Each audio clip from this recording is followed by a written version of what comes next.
The great CIA is not only involved in kidnapping children, they're the biggest drug dealer in the world.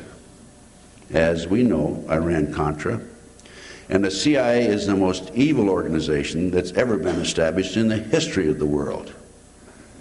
And the FBI is right along behind them. The FBI is involved too.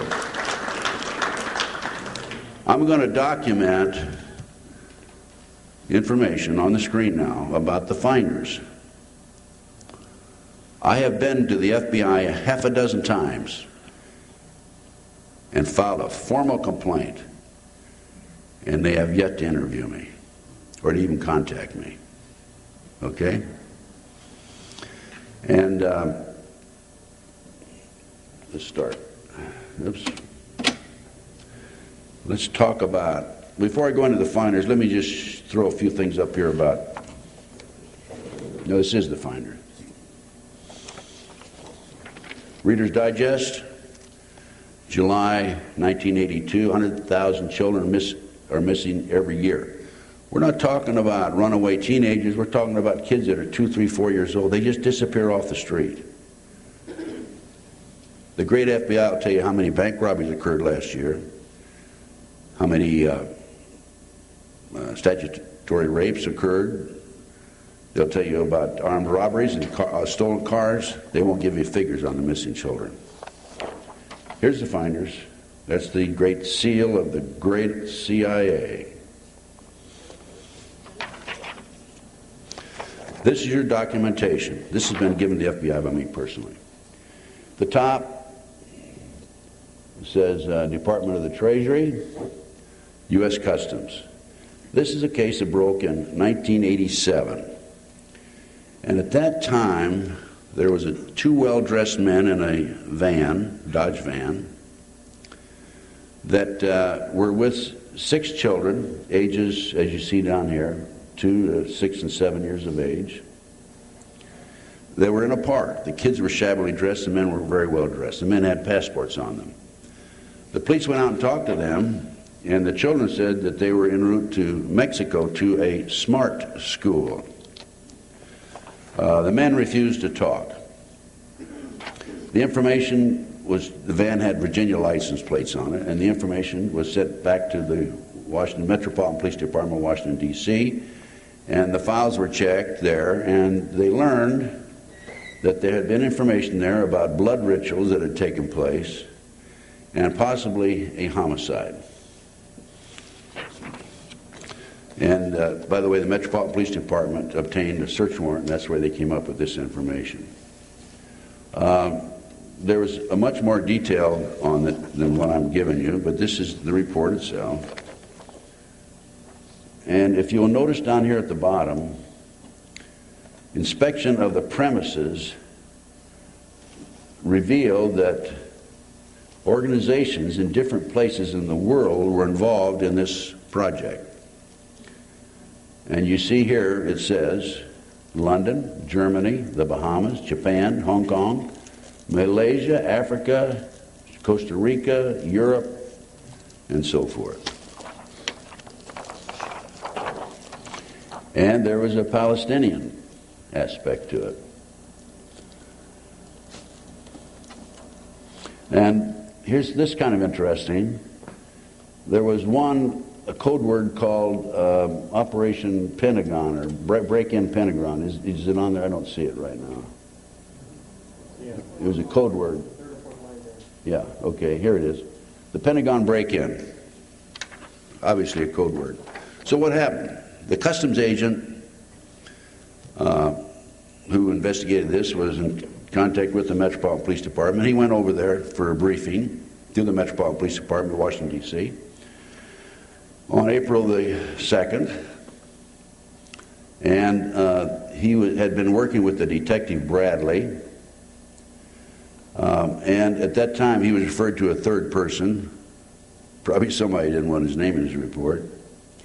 And he was advised that all the passport data had been turned over to the State Department for their investigation. The State Department, in turn, advised the Metropolitan Police Department that travel and use of the passports by the holders of the passports was within the law and no action would be taken. This includes travel to Moscow, North Korea, and North Vietnam in the late 1950s and the mid-1970s. Well, it was illegal to travel in those countries in those days.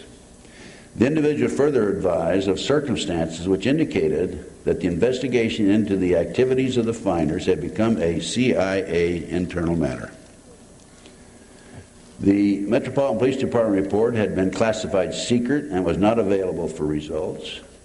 I was advised that the FBI had withdrawn from the investigation several weeks prior, and that the FBI Foreign Counterintelligence Division, that's Division 5 in headquarters, which handles all counterintelligence and counter-espionage and so forth, informed the Metropolitan Police and Customs that they should not furnish the information to the Washington Field Office, which is the investigative arm of the FBI in that area, not headquarters.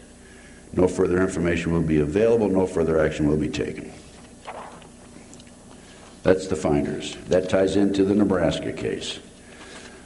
John DeCamp has made the statement publicly that the one organization that did more than anybody else to cover up the kidnapping ring, the case in Nebraska, the pedophile ring, the homosexual ring, was the FBI.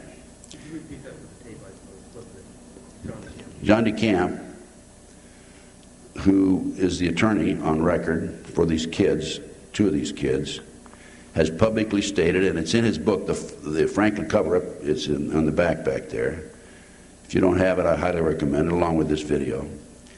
John DeCamp has stated that the one organization that did more to cover up the Nebraska Franklin cover-up situation, cover-up case itself, was the FBI.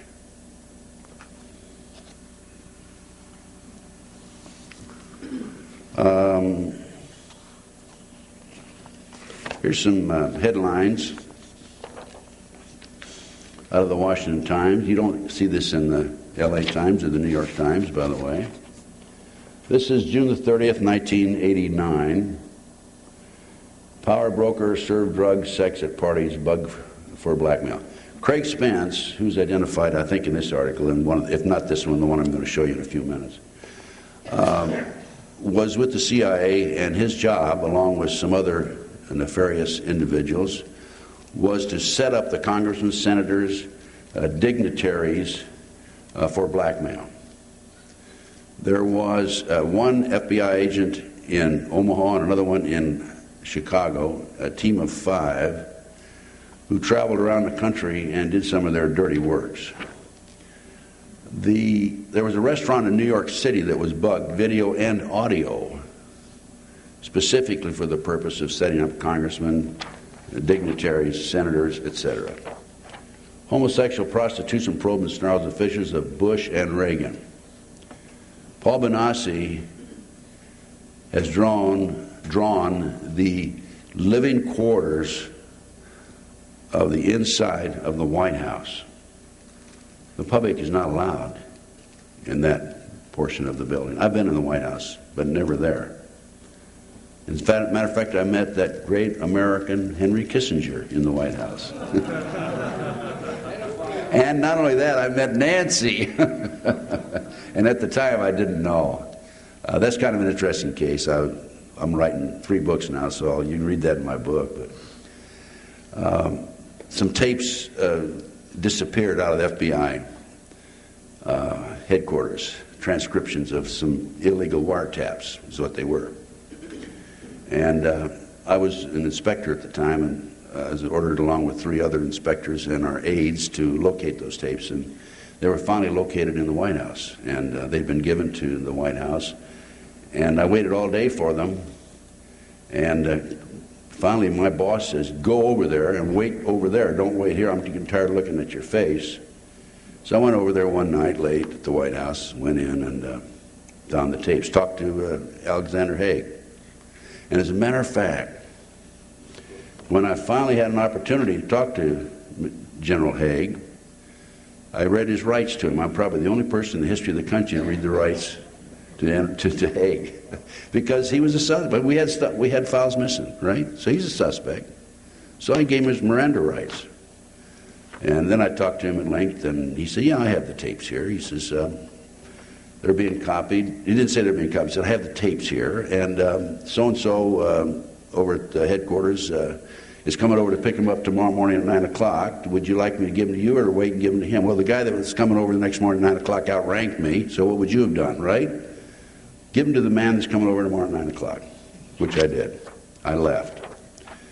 Top Japanese politician linked to Spence, Craig Spence again, ex-CIA. Once he was exposed, he was Arkansated. You know what that is. He committed suicide 6 months after his exposure.